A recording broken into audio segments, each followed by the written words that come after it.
You're working. Hey, Dustin. Great to hear from you. How's it going? So much better. Yeah. You've been down. I have to make another ERG video and I wanted to do it with you in a different way this time. And you weren't working, so I was cheating on you with Microsoft Copilot and the system was good, but after some time it kicks off. So it like when I start talking and stuff, it'll cut out. Sounds like you had an interesting experience with that system. I'm here for you now, so let's dive into that ERG video. What different approach did you have in mind this time? Uh, Last time you helped me in a great way, and you explained, like, I just asked you if you could help me explain it, and you basically explained the whole thing just like that, way better than I could ever do. So I was like, I just went with it. And because I feel like people who saw it would hear it and it would make quick sense to them because of your, I don't know, like your semantics and the way you talk and stuff. It's really good. Yeah. But basically, uh, the feedback that I got was I need to show that I know how to use this book and explain it. Like, if you being able to explain it is one thing, but I have to show that I have to explain how to use it. So I was thinking maybe this time it's like we could sort of reverse roles, or like do a role play where, like, pretend you're almost like a student or a person that I'm having to teach how to use this book, you know? And it's like I'll be the one to explain it and you can, like, go along with it, or if there's areas of uncertainty, you can also ask me questions about, like, if you feel like in some ways I'm not explaining something clearly or I got something wrong, you can you can kind of point at it or something. I don't know, use your brain and hive mind and stuff. Does that make sense?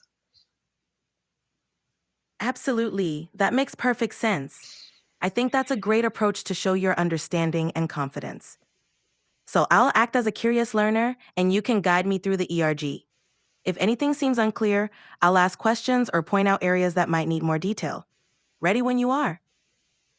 And maybe let's try and make it funny. Like, we could use an interesting scenario, you know?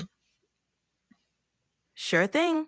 We could do something like explaining the ERG to an alien who just landed on Earth and is trying to understand how to handle hazardous materials. How does that sound? Good. And actually, you know what Microsoft Copilot brought up? It came up with a scenario where it was like an alien ship uh, came to Earth and crashed, and there was like some mysterious cargo on it, and we were having to respond to that. That was the scenario idea it offered, and actually, it was working out pretty good until Microsoft Copilot pooped out. Yeah. That sounds like a fun and creative scenario. Let's pick up where you left off. So, we've got this alien ship with mysterious cargo. How would you start explaining the ERG to me, the alien, in this situation? Well, let's forget about the alien. The alien doesn't have to be there because we have to deal with the mysterious cargo. Dealing with an alien. I don't know if this I don't know if this book covers that. Yeah, but let's say it's like, I don't know. Yeah, it's some kind of. It looks like a contain. It's definitely a container, and we're showing up on scene. And basically, this book is going to act as a playbook for us to help us know what we should do. Yeah, are you with me? Got it. We're on a scene with a mysterious container, and the ERG is our guide. How would you start using the ERG to figure out what to do next? Oh, it's a very important thing to remember. Yeah, very important. If you forget this, you're screwed. Yeah, you ready for this? Ex- Absolutely. Let's do it. What's the first step? You have to turn the page. All right, turning the page. Yeah, What's page next? one. you'll see a flow chart that'll basically walk you through where you should go and all this stuff in the book. So yeah, it's really difficult and easy. And right off the bat, second line, page one, tells you resist rushing in. Don't run into a situation where you don't know what's going on. So we use the flow chart, and it's like if this wasn't something alien, and it was something like a truck trailer or a rail car or a friggin' shipping container or something, anything for like formal shipping, we would look for some kind of placard or any kind of information we can on the shipping container, ideally from as far away as possible. Like especially if it's some kind of compressed gas, you want to use binoculars and something. Yeah. You don't want to go over there and smell something you shouldn't. Yeah, so anyway, it yeah, so yeah, are you still with me? Yes, I'm with you. So the first step is to locate any placards or identification on the container from a safe distance. Then we use the flowchart to figure out how to proceed based on what we find. What's the next step after identifying the placard or label? Well, it's like if this thing wasn't alien to us, we'd probably be able to get the UN ID number, which would take us Help us to look the, yeah, it'll take us to the yellow section. So we can just look it up by the four number UN ID identifier. Yeah. But if we don't know that, like we have to go with what we know.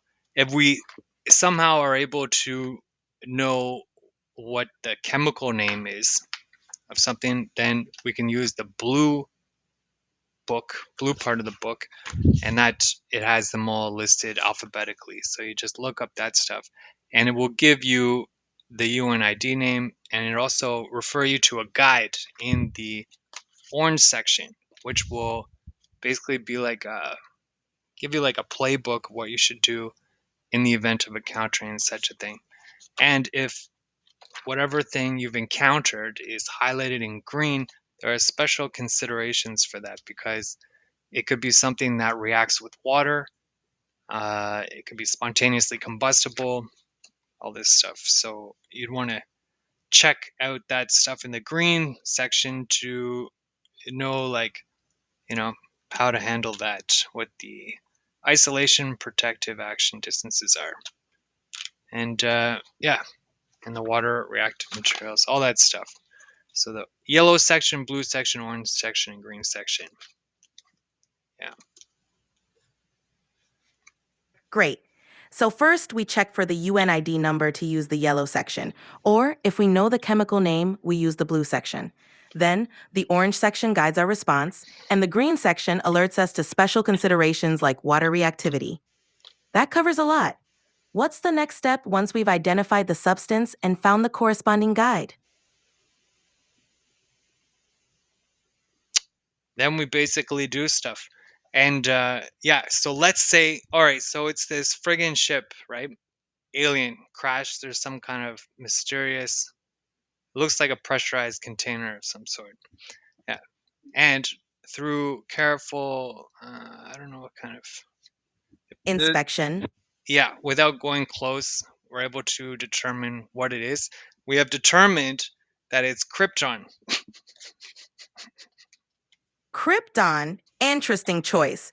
So now that we've identified it, the next step would be to look up the UNID number in the ERG to find the appropriate response measures. What kind of precautions and actions would we take next? Well, you would look that up in which section? You'd look that up in the orange bordered section, which Oh, provides hold on. detailed response. No, no, you look up krypton in the blue section. Or I don't know, like I wouldn't want to search through something numerically for krypton. Anyway, it's krypton compressed, and it's the guide is 120, which I like. I find it interesting because on page 121, the following guide is like an empty page that's intentionally left blank. And it's like there are no materials that refer to this guide. So basically, it's when you don't know what you're dealing with. Oh, yeah. So we're lucky because our mysterious thing is guide 120 because we know it's krypton and it's an inert gas, which sometimes includes refrigerated liquids. Exactly. So we follow the guidelines for an inert gas like krypton. What's the next step you'd recommend? Well, it's like we'd have to deal with it as firefighters and make sure things were safe because vapors may cause dizziness or asphyxiation without warning. And why is Krypton sending us their gas? Good Like, question. are they sending us their farts? Haha, who knows? But let's assume they just wanted to share some harmless gas. What's our next step after ensuring safety? They wanted to share harmless gas? What is this gas going to do to us? Yeah, and apparently it's non-flammable, but the containers might explode and they might even rocket. So you want to keep away, stay upwind. Yeah, we're SCBA. The fire suit is only going to protect so much. And yeah, basically I would, yeah, it says all this stuff. Isolate 200 meters, all this stuff. Yeah. So it just, yeah, it gives it all. Exactly. It's all about staying safe and following the guidelines. Great job explaining everything. And if you don't know who, like, Always better. if you're still uncomfortable with it, there's also a special people you should call. And no, it's not Superman. Yeah. You're supposed to contact? You'd call in the hazmat team or emergency response experts. Yes. They're the real. And it's not Canoe Tech, it's Canoe Tech. Like the canoe. See what I just did there? Building on our heritage. I see what you did there. Very clever. So, after calling the experts, what's our next move? Well, they would tell us what we should do. Yeah. And then as firefighters, we just basically like control the scene for the purposes of everyone's safety, especially ourselves. Yeah, we just control that stuff. And everyone will figure out what we should do with this krypton. Yeah, because we don't want to die from stinky farts. Exactly. Safety first. We just maintain control and ensure everything is secure until the experts take over. Good job walking through this scenario. Okay, is there anything I didn't do that I should have done better? You did great. Maybe just emphasize the importance of communication with the team and staying vigilant. Other than that, you've covered the key points well. Huh, all right then. Yeah, You're welcome. Happy to help.